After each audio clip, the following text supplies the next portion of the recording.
involve gradual changes from simple to more complex forms. Humans are believed to have developed from simpler forms. Evolution is hypothesized to have begun in the ocean billion years ago. Darwin gave the theory of evolution on his book, The Origin of Species. Darwin has stated that evolution has come through a series of natural selection. Our artwork is based on Darwin theory of evolution since evolutionary anthropologies studies both biological and human cultural evolution of humans past and present. And it was also shown in our artwork. The stages in human evolution start at the Dryopithecus, Ramapithecus, Australopithecus, Homo erectus, and Homo sapiens. And it also shown in our artwork the changes of human shape and also the action. Biological anthropology is the study of evolution of human beings and their living and fossil relatives. Biological anthropology places human evolution within the context of human culture and behavior. Evolution is the process by which different kinds of living organisms are thought to have developed and diversified from earlier forms during the history of the Earth. Our group's artwork came with the idea of the theory of evolution.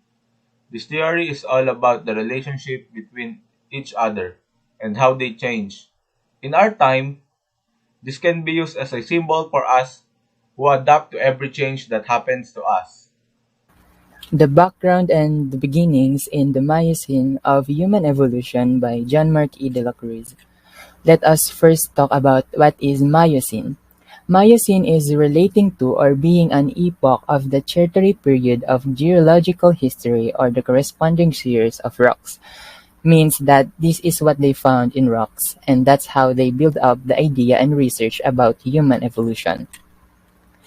It is generally agreed that the taproot of the human family shrub is to be found among ape-like species of the Middle Miocene epoch, roughly about 16 to 11.6 MYA, or Late Miocene epoch, 11.6 to 5.3 MYA. Genetic data based on molecular lock estimate supports a late Miocene ancestry.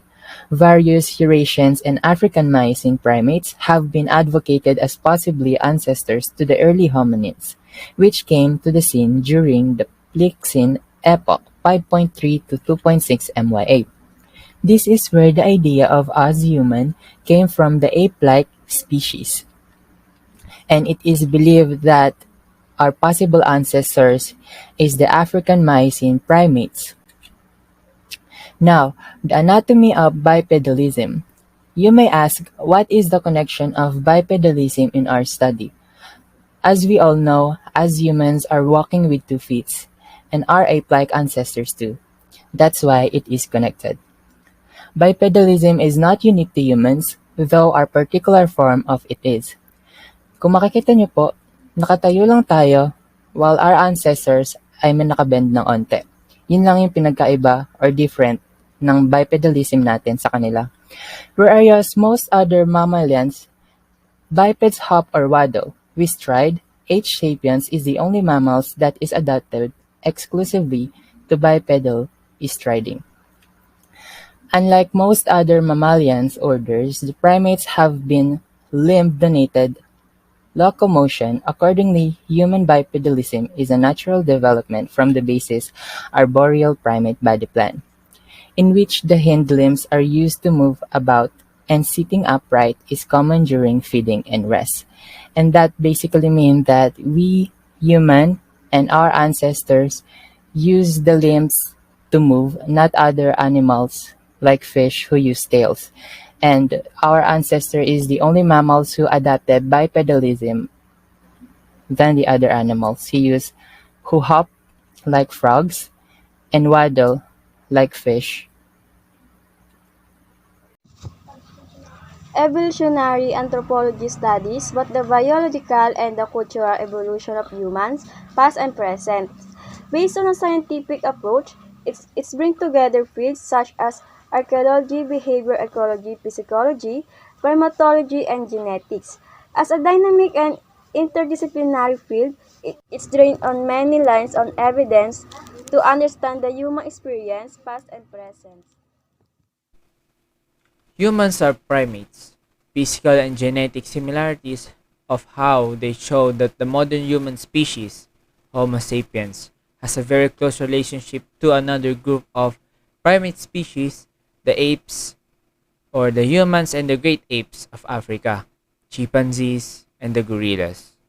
Share a common ancestor that lived between 8 to 6 million years ago, and the human first evolved in Africa, and much of human evolution occurred on that continent. The fossils of early humans who lived between 6 and 2 million years ago come entirely from Africa.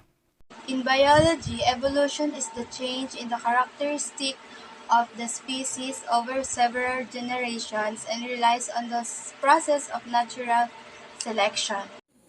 Charles Darwin was the first to make humans aware of their place in the evolutionary process when the most powerful and intelligent life form discovered how mankind evolved, so it was both scientific and humanitarian, was at the center of the development of the idea.